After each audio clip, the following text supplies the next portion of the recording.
اعوذ باللہ من الشیطان الرجیم بسم اللہ الرحمن الرحیم۔ حضرت یوسف علیہ السلام حضرت یعقوب علیہ السلام کے بیٹے، حضرت اسحاق علیہ السلام کے پوتے اور حضرت ابراہیم علیہ السلام کے پڑ پوتے ہیں۔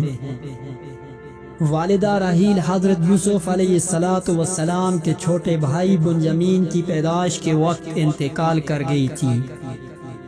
یوں تو اللہ تعالیٰ نے حضرت یعقوب علیہ السلام کو 12 بیٹوں سے نوازا تھا، لیکن راحیل کے بطن سے 2 بیٹے یوسف اور بنیامین ہی پیدا ہوئے ہیں۔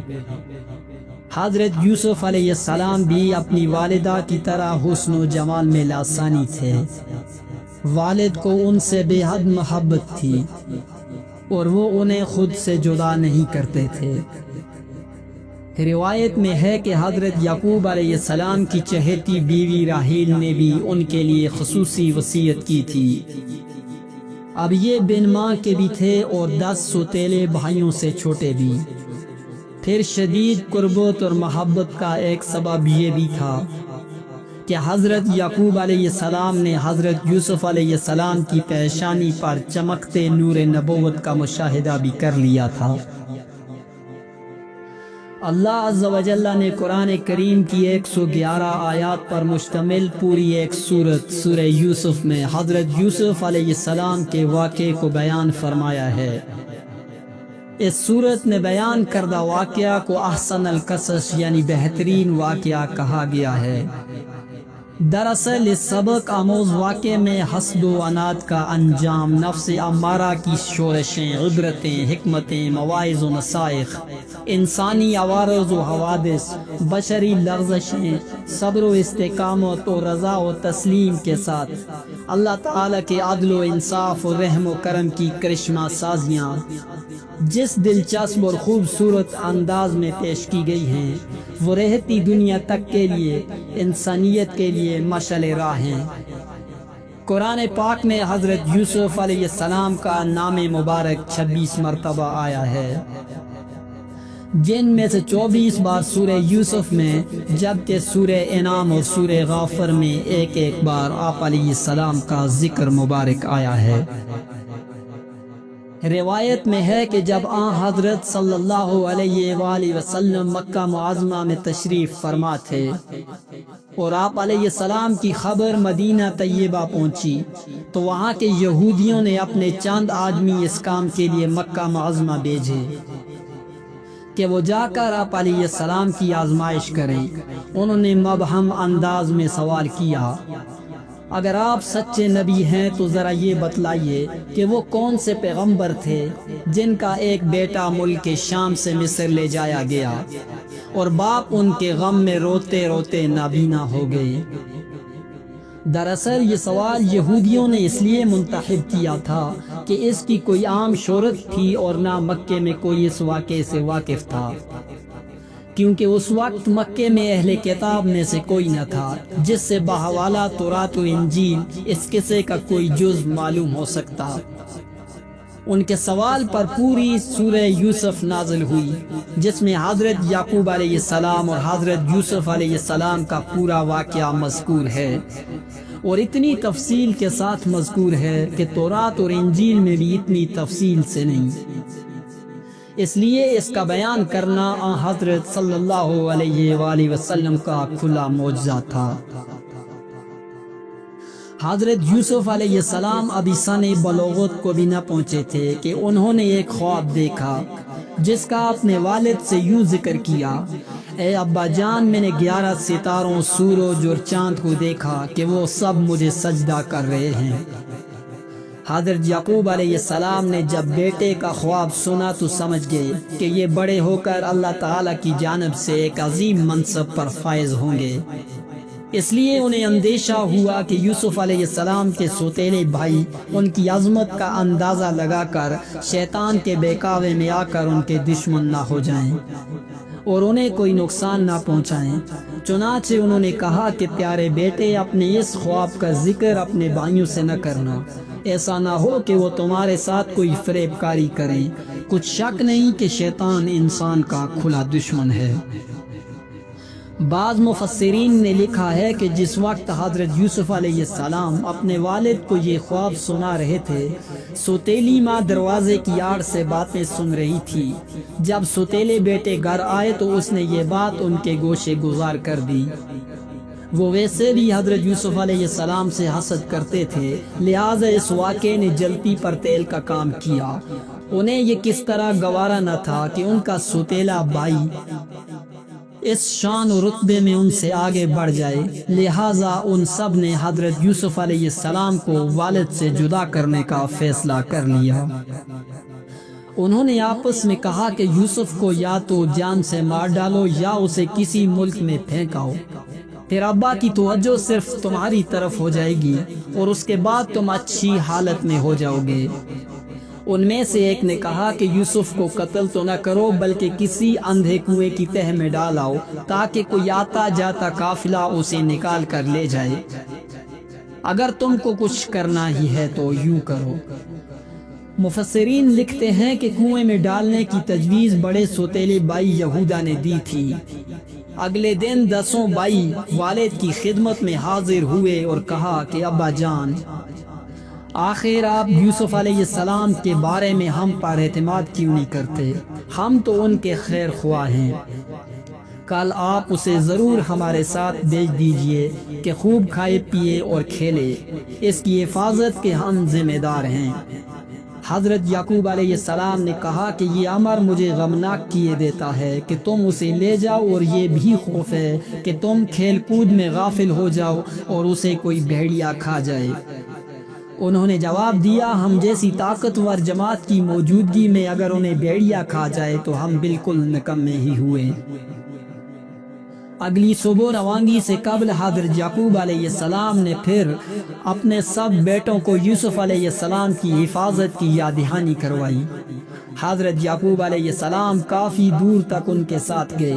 جب تک والد ساتھ رہے وہ بھائی کو گود میں اٹھائے رہے، لیکن جیسے ہی وہ نظروں سے دور ہوئے انہوں نے یوسف علیہ السلام کو گود سے نیچے پھینک کر مار پیٹ شروع کر دی۔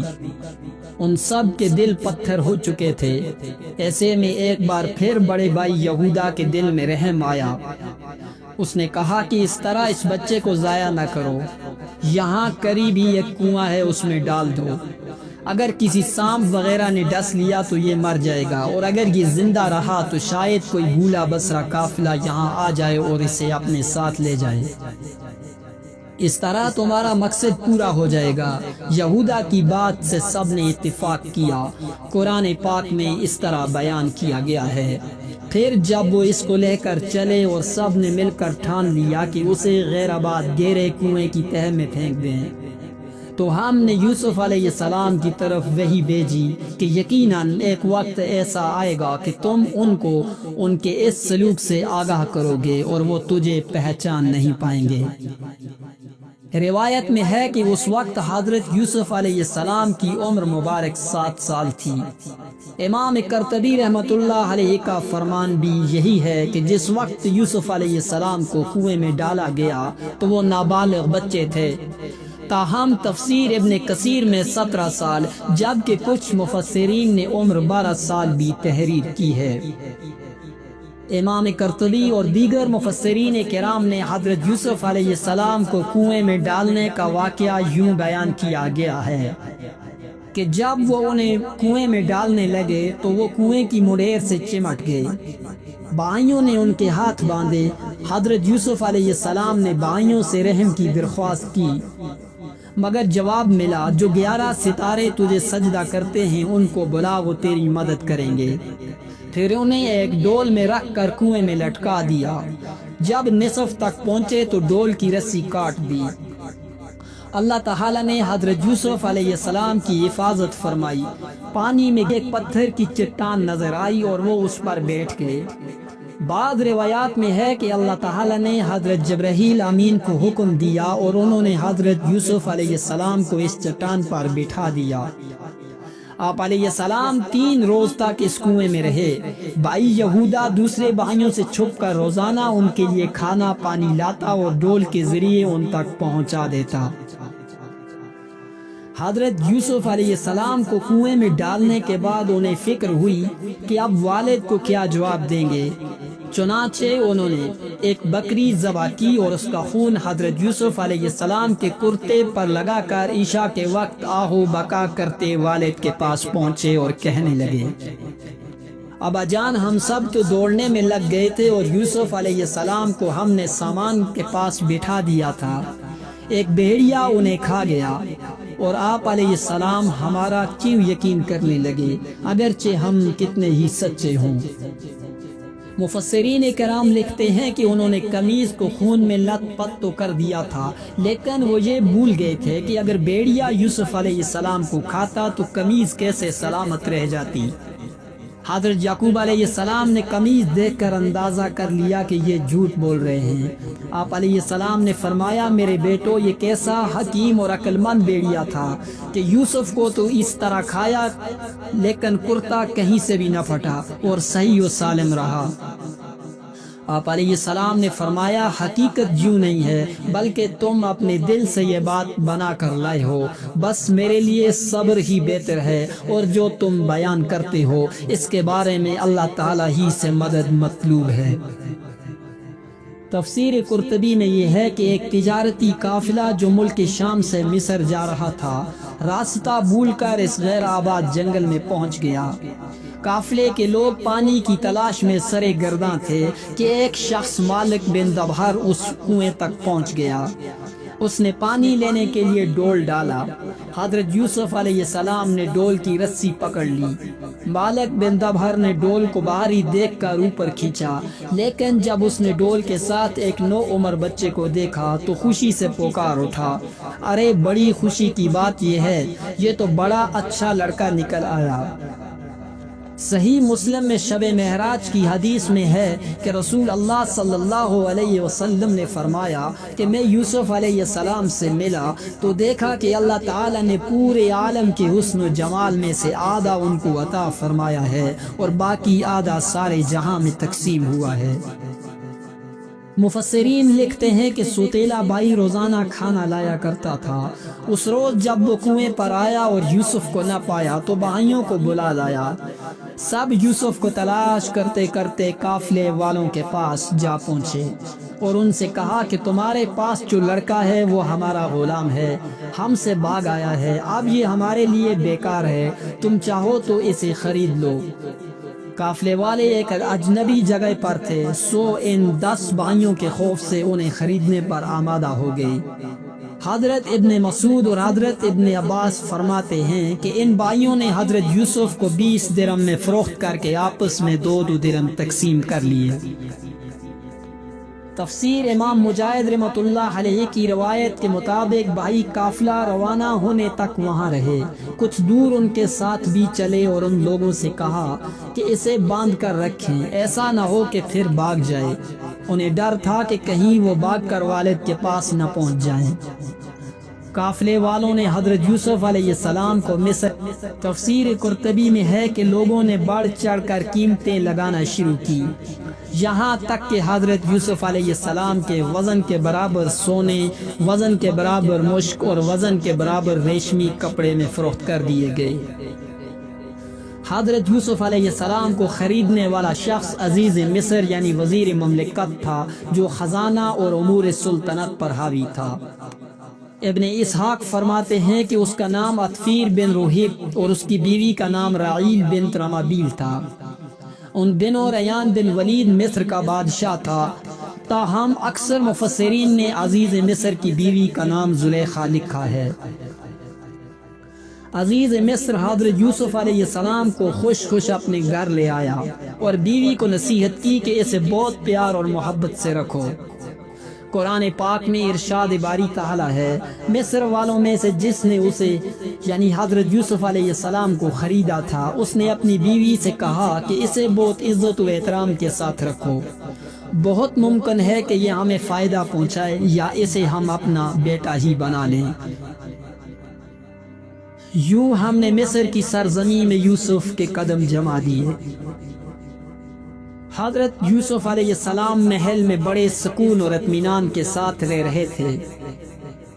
عزیز مصر آپ کی دیانتداری، شرافت، پاکیزگی، سچائی اور بردباری سے بے حد متاثر تھا، لیکن ابھی اللہ تعالیٰ کو حضرت یوسف علیہ السلام کو مزید امتحانات سے گزارنا تھا۔ کچھ ہی عرصہ گزرا تھا کہ آپ سن شباب پر پہنچ گئے۔ عزیز مصر کی بیوی زلیخا آپ علیہ السلام کے حسن سے بہت متاثر تھی۔ وقت گزرنے کے ساتھ ساتھ اس کی نیت بدلنے لگی اور اس نے آپ علیہ السلام پر ڈورے ڈالنے شروع کر دیے، اور جس عورت کے گھر میں تھا وہ اسے پھسلانے لگی اور دروازے بند کر لیے اور کہنے لگی لو آؤ۔ حضرت یوسف علیہ السلام نے کہا کہ اللہ کی پناہ، وہ یعنی تیرے میاں تو میرا آقا ہے جس نے مجھے عزت سے رکھا ہے، میں ایسا ظلم نہیں کر سکتا، بے شک ظالم نجات نہیں پاتے۔ جب حضرت یوسف علیہ السلام نے دیکھا کہ یہ عورت شیطان کے چنگل میں پھنس کر دعوت گناہ پر آمادہ کرنے کے لیے تیار ہے، تو باہر نکلنے کے لیے دروازے کی جانب بھاگے۔ زلیخا پکڑنے کے لیے ان کے پیچھے دوڑی، ان کی قمیض کا پچھلا دامن اس کے ہاتھ میں آ گیا، جسے اس نے اپنی طرف کھینچا تو وہ پھٹ گیا۔ حضرت یوسف علیہ السلام باہر نکلے تو سامنے عزیز مصر کھڑا تھا، پیچھے زلیخا بھی باہر آ گئی۔ اس نے شوہر کو دروازے پہ کھڑا دیکھا تو معصوم بن گئی اور حضرت یوسف علیہ السلام پر الزام لگاتے ہوئے گویا ہوئی، جو شخص تیری بیوی کے ساتھ برا ارادہ کرے تو بس اس کی سزا یہی ہے کہ اسے قید کر دیا جائے اور اسے کوئی دردناک سزا دی جائے۔ حضرت یوسف علیہ السلام نے جب دیکھا کہ اس عورت نے الزام ان پر ہی لگا دیا ہے تو صورتحال واضح کر دی اور بولے، یہی مجھے اپنی نفسانی خواہش پورا کرنے پر مجبور کر رہی تھی۔ عزیز مصر کے سامنے ایک طرف بیوی تھی جو حضرت یوسف علیہ السلام پر بدکاری کا الزام لگا رہی تھی، تو دوسری طرف حضرت یوسف علیہ السلام تھے کہ جن کی شرافت، پاکیزگی، صداقت اور سچائی مسلمہ تھی۔ وہ سوچ رہا تھا کہ ان میں سے کون سچا ہے۔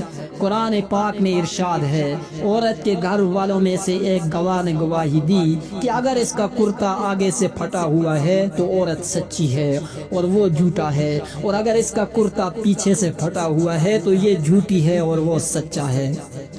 جب اس کا کرتا دیکھا گیا تو وہ پیچھے سے پھٹا تھا، تب اس نے زلیخا سے کہا کہ یہ تمہارا فریب ہے اور کچھ شک نہیں کہ تم عورتوں کے فریب بڑے ہوتے ہیں۔ پھر اس نے کہا، یوسف اس بات کا خیال نہ کر اور زلیخا تو اپنے گناہ کی بخشش مانگ، بے شک خطا تیری ہی ہے۔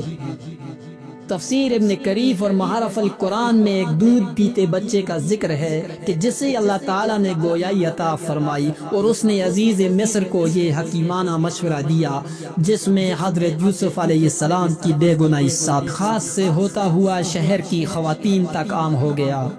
انہوں نے زلیخا کو بدنام اور اسے لعن طعن کرنا شروع کر دیا، جس کا ذکر قرآن کریم میں یوں کیا گیا ہے، اور عورتوں نے شہر میں چرچا کیا کہ عزیز کی عورت اپنے غلام کو چاہتی ہے، اس کی محبت میں فری فتح ہو گئی ہے، ہم تو اسے سری غلطی پر دیکھتے ہیں۔